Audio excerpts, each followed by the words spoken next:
The clinking of glasses filled the air as laughter echoed through the spacious dining room. The dim glow of amber light reflected off polished silverware, giving everything a warm, deceptive sense of comfort. I sat at the far end of the table, my arm loosely draped over the back of Samantha's chair, pretending to listen to the conversation while my mind drifted to the deadlines waiting for me on Monday. It was one of those company dinners I usually dreaded, too much wine, too many fake smiles. Still, Samantha had insisted I come.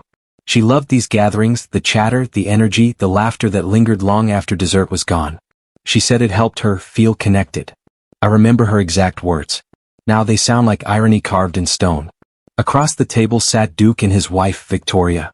Duke, my coworker, my teammate on half the projects I'd led over the last 5 years. A man I'd once called a brother. He raised his glass at me earlier that evening, flashing that easy grin of his, the one everyone liked. Samantha had laughed at one of his jokes a few minutes before, maybe too hard, maybe for too long, but I brushed it off. She was always friendly, always charming. The evening rolled on smoothly until Samantha leaned back in her chair, swirling the last of her red wine, and said something that froze the room mid-laughter. "So," she said, smiling with that playful spark she used when she wanted attention, "how about we make the company dance next month a little more interesting?" Her words hung in the air. Duke raised an eyebrow, Victoria gave a puzzled smile, and a few people chuckled. Samantha grinned wider. "I mean," she continued, tilting her head toward me, "what if we tried something new, like a partner swap on the dance floor? You know, just to keep things exciting?" The table went silent for a beat. Then came the awkward laughter, hesitant, uncertain. Everyone thought it was just another joke, a passing comment drowned by the next wave of chatter. Everyone but me. My stomach turned cold. Samantha's tone had been light, her eyes bright, but something about the way she looked at Duke lingered. It wasn't just amusement. It was a flicker of something I couldn't name. She caught me watching and smiled as if to say relax. I smiled back, but something deep inside me whispered don't. The rest of the evening passed in a blur. Laughter, refills, half-eaten desserts. Samantha brushed my arm occasionally, her laughter blending with the others, while I sat there, nodding, speaking when spoken to, my thoughts drifting back to that one look. The way Duke couldn't quite meet my eyes afterward, how Samantha seemed brighter than usual, like a spark caught in the dark. When the dinner finally ended, we said our polite goodbyes. Duke clapped me on the back, told me to get some rest before Monday, and Samantha hugged Victoria tightly before we left. Her perfume lingered in the car on the drive home. She hummed softly beside me, scrolling through her phone, smiling to herself. I wanted to ask what was so funny, but I didn't. Instead, I gripped the steering wheel tighter and told myself I was overthinking it. We'd been married 12 years. She loved me. I was sure of it. At home, Samantha kicked off her heels and disappeared into the bathroom to shower. I sat on the couch, staring at the faint reflection of the dining room in the darkened window. The house was quiet except for the sound of running water. My chest felt heavy as if the air itself had grown thick. She came out wrapped in a towel, kissed me on the cheek and whispered, "Don't stay up too late, honey." Then she went to bed. I sat there for another hour. My mind replayed the evening again and again. The laughter, the tone of her voice, the look she gave Duke. I tried to shake it off, but that whisper inside me had turned into a voice now, steady and cold. "You saw it." I stood up slowly, walked to the bedroom door and listened. Samantha's breathing had already settled into the calm rhythm of sleep. I hesitated, staring at her phone on the nightstand. The screen was dark, motionless, harmless. But something about that silence felt too perfect. Too safe. I picked up the phone. My pulse quickened. My thumb hovered over the screen for a long moment before I finally unlocked it. I told myself I just wanted peace of mind, that I wasn't looking for trouble. But deep down, I knew the truth. I was already standing on the edge of a cliff. The screen lit up, and the first notification that appeared wasn't from me. It was a name I'd seen 1,000 times in the office chat. My hands went cold. I opened the messages. And in that instant, my world began to fall apart. The glow from Samantha's phone screen cut through the darkness like a blade. My hands trembled slightly as I scrolled. The first few messages looked harmless, work talk, jokes, shared memes from the office. But as I moved further down, the tone began to shift. The first message that made my stomach tighten was from nearly a year ago. "Duke, you looked incredible today. Hard to focus in the meeting. Samantha, careful, someone might hear you. But thanks. You didn't look so bad yourself." A cold weight settled in my chest. I scrolled faster. Compliments turned to late-night check-ins. Check-ins turned into inside jokes. Then, without warning, words I couldn't unsee. I can't stop thinking about that night. Next time at the same place? I miss you already. My breath caught. I felt my pulse in my throat. Then came the pictures. Samantha in casual clothes, her hair undone, a smile that once belonged only to me. A mirror selfie in a motel room. Another of their hands intertwined on a table. A blurry one of Duke's reflection in a bathroom mirror. I stared at the date. 11 months ago.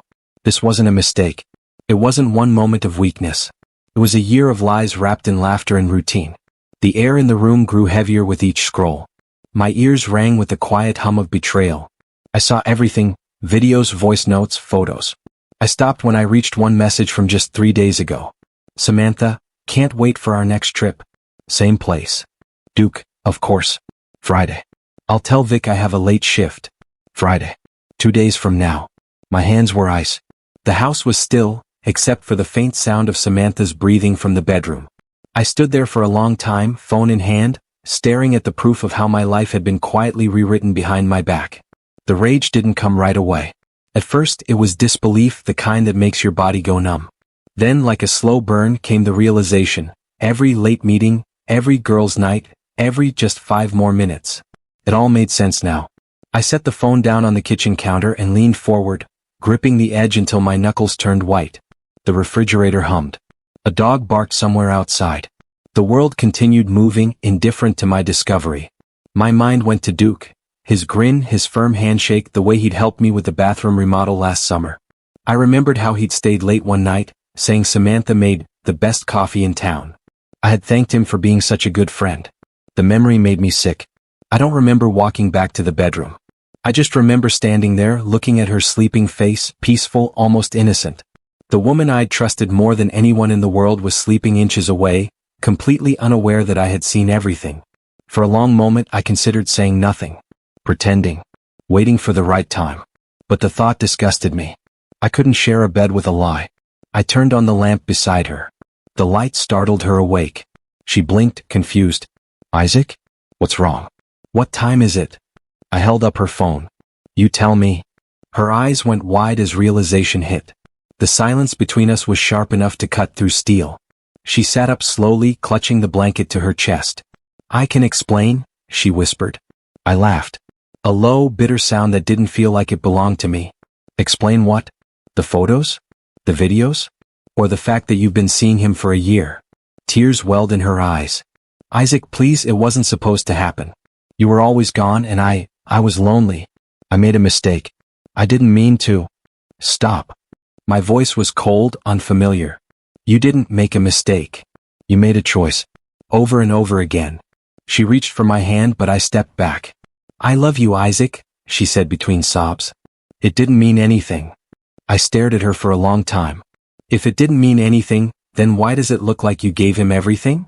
She cried harder, saying things that sounded like apologies but felt like excuses. The woman I loved was gone. What sat before me was a stranger wearing her face. I turned off the lamp and walked out. She called my name once, twice. I didn't answer. I went to the living room and sat there until the first light of dawn began to creep through the curtains. By then, I knew exactly what I needed to do. When Samantha came out hours later, eyes swollen, she started to speak, but I stopped her. Get dressed, I said. For what? We're going to see Duke and Victoria. She froze. Isaac, please. I'm done with secrets, I said, my voice steady. It's time everyone knows. The color drained from her face. She nodded slowly, realizing there was no point arguing. As we drove to Duke's house, the silence between us was heavier than anything I'd ever felt. The roads blurred past. Every memory, every smile, every promise we'd made, burning away one by one. By the time I pulled into their driveway, the only thing left in me was resolve. The morning sun hung low, spilling pale light across Duke's front yard. The house looked ordinary, peaceful, as if nothing sinful had ever happened inside its walls. I parked by the curb and sat still for a moment, gripping the steering wheel. Samantha sat beside me, silent, staring at her hands. She looked smaller somehow, fragile, as if she might crumble if I said a word too loud. Are you sure about this? She whispered. I didn't answer. I stepped out of the car and slammed the door hard enough to make her flinch. Every step up the path felt like walking through thick fog. I could hear my pulse in my ears. My hands shook, not from fear but from the sheer pressure of everything I was holding inside. Duke opened the door after the second knock, still in his sleep shirt, his hair messy. When he saw me standing there with Samantha behind me, color drained from his face. His forced smile faded fast. "Isaac," he said slowly. "Hey man, what's going on? Can we come in?" I asked. My voice was flat cold. "We need to talk." He hesitated, glancing at Samantha, then at me like a man caught in a trap who already knew it was too late. Yeah, sure. Come in." We walked into the living room. It smelled faintly of coffee and aftershave. Victoria appeared from the hallway, bright and smiling, holding a mug. "Isaac." "Samantha. What a surprise. Coffee?" Her cheerfulness cut through me like a knife. She didn't know. Not yet. I met her eyes and said softly, "You might want to sit down, Victoria." The way she looked at me, confused then concerned, was almost unbearable. I reached into my jacket pocket, pulled out my phone and handed it to her. "You should see this." She frowned but took it. As she scrolled, her expression changed from confusion to disbelief, and finally to horror. Her hands began to tremble. "No," she whispered. "No, this isn't real." Duke stepped forward. "Vic, please." She turned on him so fast he froze. "Don't you dare. Don't you dare call me that." Her voice cracked, trembling with rage. "How long?" He hesitated. That was his mistake. "How long?" she screamed. "A year," I said quietly. "Almost exactly." Victoria covered her mouth, gasping, her body shaking with sobs. She looked at Samantha then, her best friend, the woman she trusted with her secrets, her laughter, her life, and her face twisted with betrayal. "You," she choked out. "You did this to me?" Samantha's tears had started the moment Victoria saw the photos. "I'm sorry," she sobbed.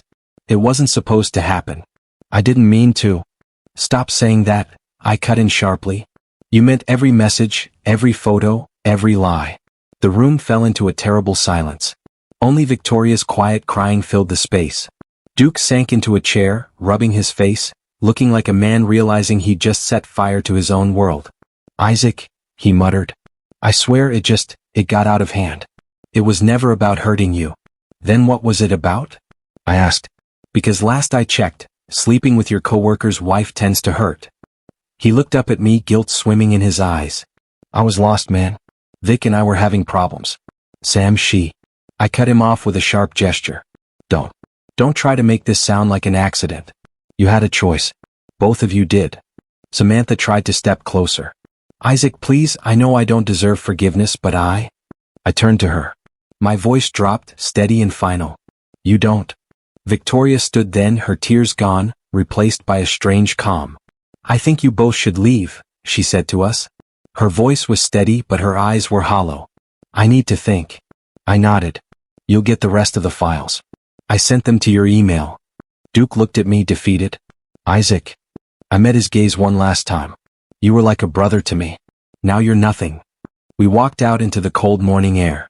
The door closed behind us with a heavy thud, like the end of something sacred. Samantha was crying again, quietly this time. "What happens now?" she whispered. I didn't look at her. "Now, you pack your things." She turned toward me, eyes wide. "Isaac, please. We can fix this. I'll do anything." I laughed softly, a sound that surprised even me. "You can't fix something you destroyed with both hands." We drove home in silence. I could see her reflection in the window, pale, broken, clutching herself like she was trying to hold her life together. I wanted to feel anger, but all I felt was exhaustion. The kind that seeps into your bones. When we got home, I walked straight to my office. Papers, files, drawings, all the parts of my life that made sense. I sat at my desk and opened my laptop. My cursor hovered over one file for a long time. Divorce petition template.pdf. By noon, I had already filled in her name. That evening, when she came into the room, I handed her the printed papers. "Sign these," I said. Her hands shook. "Isaac, don't do this." I looked her in the eyes for the last time as her husband. "You already did." The pen dropped from her fingers as she began to sob. I turned away, walked out to the backyard, and for the first time since the dinner, I finally let myself breathe.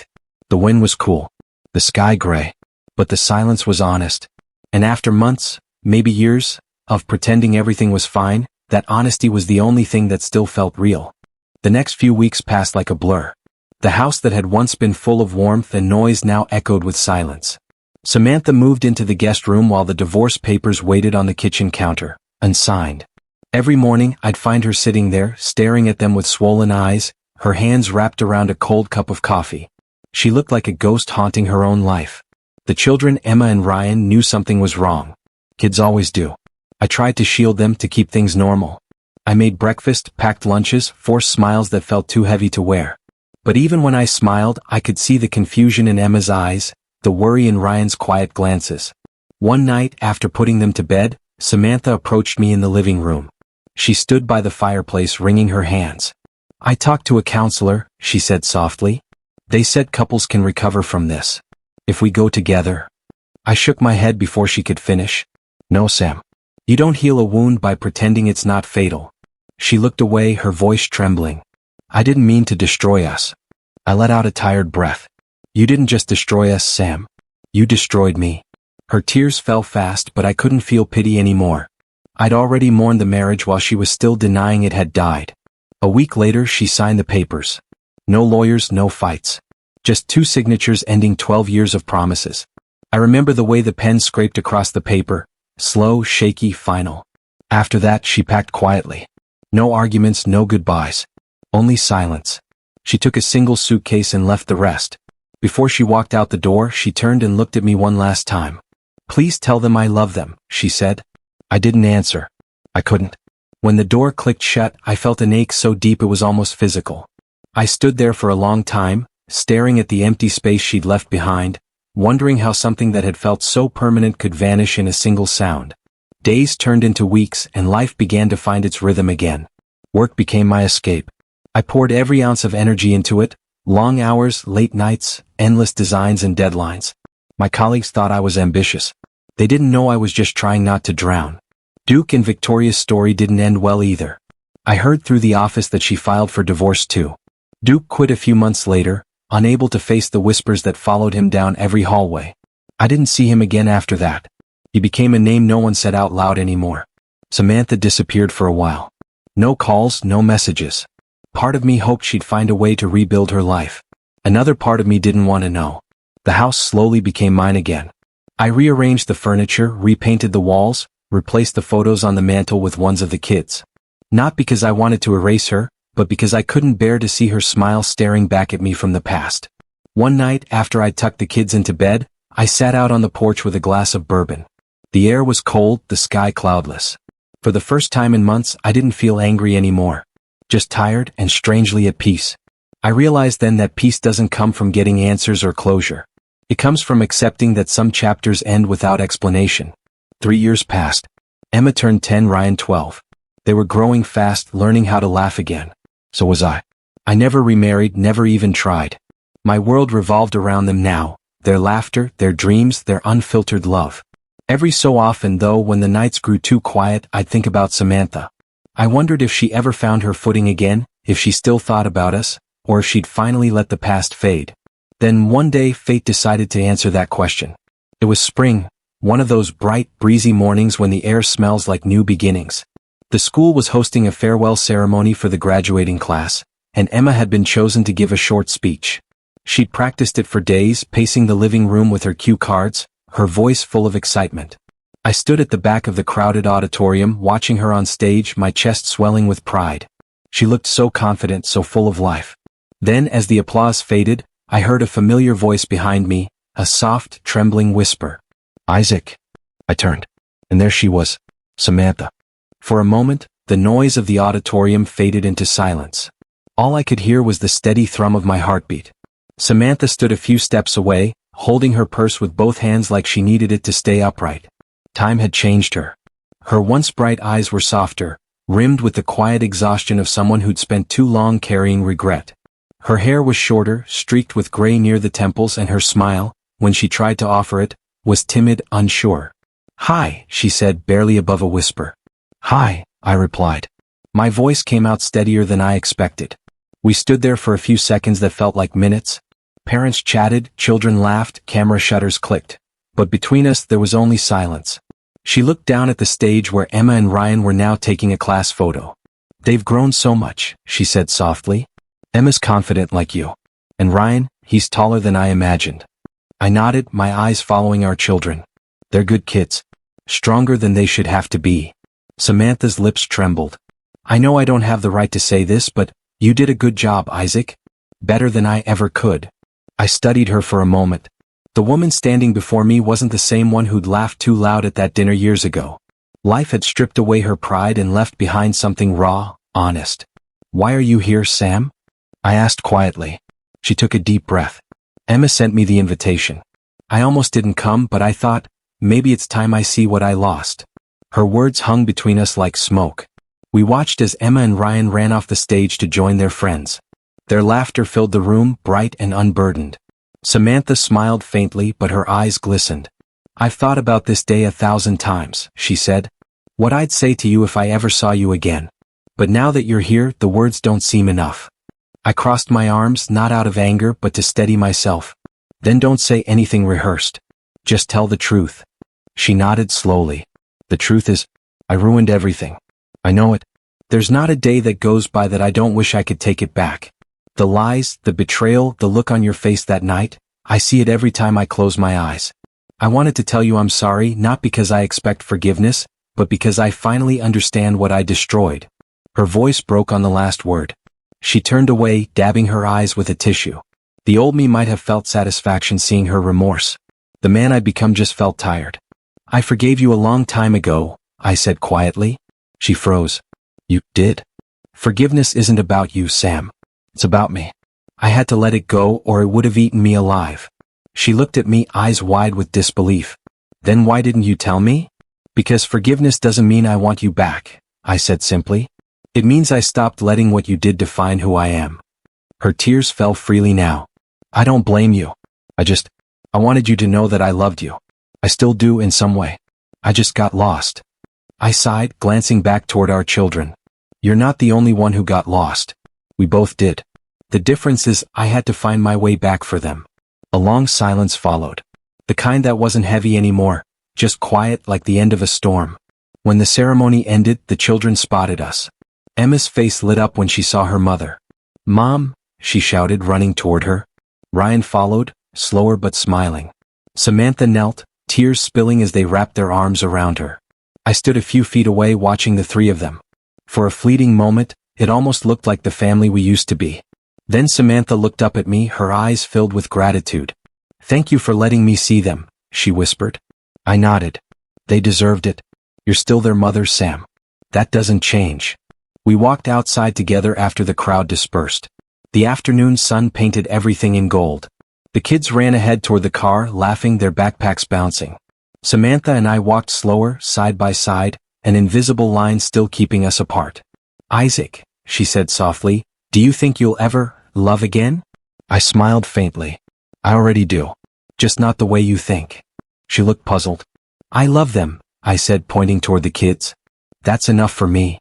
She nodded, her lips trembling into a sad smile. You always were the better one of us. I stopped walking and turned to her. No. I was just the one who stayed. The wind rustled the trees. For a moment, she looked like she wanted to say something more, but instead she just whispered, Goodbye, Isaac. I watched her walk away across the parking lot. There was no anger left in me, no bitterness, no need for closure. Just peace.